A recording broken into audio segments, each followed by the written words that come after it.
In this video, we're going to be working on Taiji's spear. So grab your spear and let's go get to work.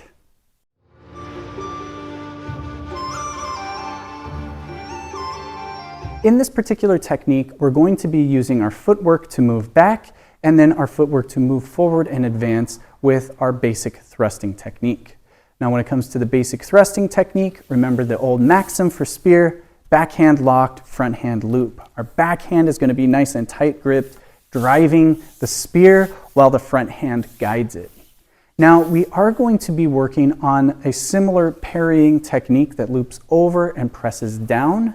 And we're going to be using this in a retreat and an advance. So this is a really unique technique when, even though we're using the same two movements, we have two different approaches. Whether an opponent is moving in towards us, we're shifting back and blocking, or we're moving forward, getting their weapon out of the way, and then following up with our thrust. You'll see as we do this. So grab your spear, let's go get to work. As we do this technique, our spear fundamentals are always going to stay the same. Our backhand, our right hand is going to be all the way at the base end of the spear, and our left hand is going to be palm up. Remember, as the maxim goes, backhand lock, front hand loop. Now, the strikes we're going to be doing are going up underneath and up to the throat. This is a throat locking technique. So you want to make sure that even though we're sliding our backhand in towards the front hand is going to come down. So we have this upward angle right here as we're thrusting forward, okay?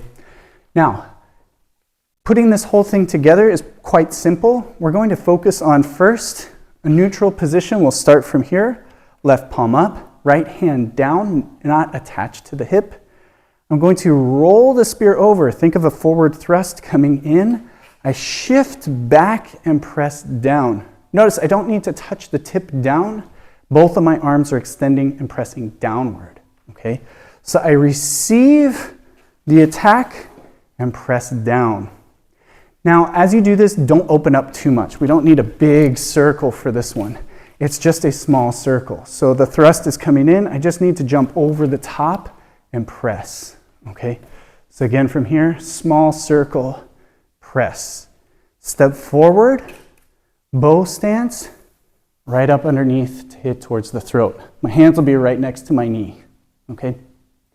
Now from here, we'll advance. So we have that first upward thrust coming up underneath the throat. We'll shift forward, pressing down, and we do the exact same thing. And then come up one more time. So our second position, after our first thrust here, this next position can be used as a controlling technique, advancing in and then finishing up again with that thrust to the throat.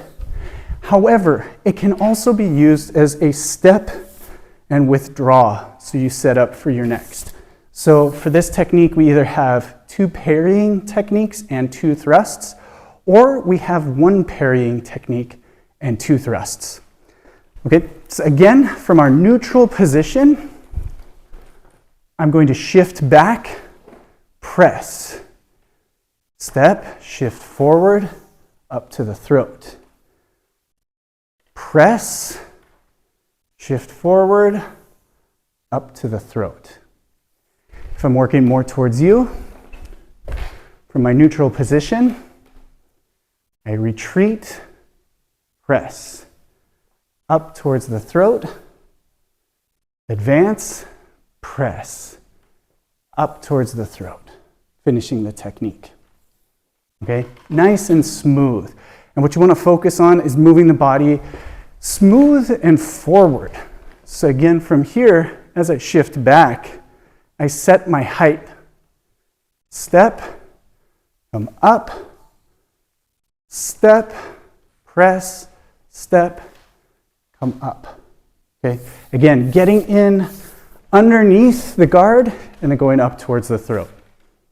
Okay, so that's it. As I mentioned, you can use this in a couple of ways. Mentally, you can think about this as either moving back, pressing down and attacking, and then advancing forward, pressing down and attacking, or moving back, pressing down, and then moving forward for two following thrusts. Traditionally, this would be two blocking and parrying techniques. So you'd step back if somebody's moving in, block, advance and thrust, and then as a separate technique, clearing by parrying their spear out of the way and then thrusting afterward. So it's up to you how you want to practice and train this, but make sure keep your shoulders at the same level. Once you set that level, maintain that smooth moving forward and get the hips behind it as we power the thrust itself. Be sure to check out some of the other videos in the spear training playlist. Otherwise, I'll see you in the next video.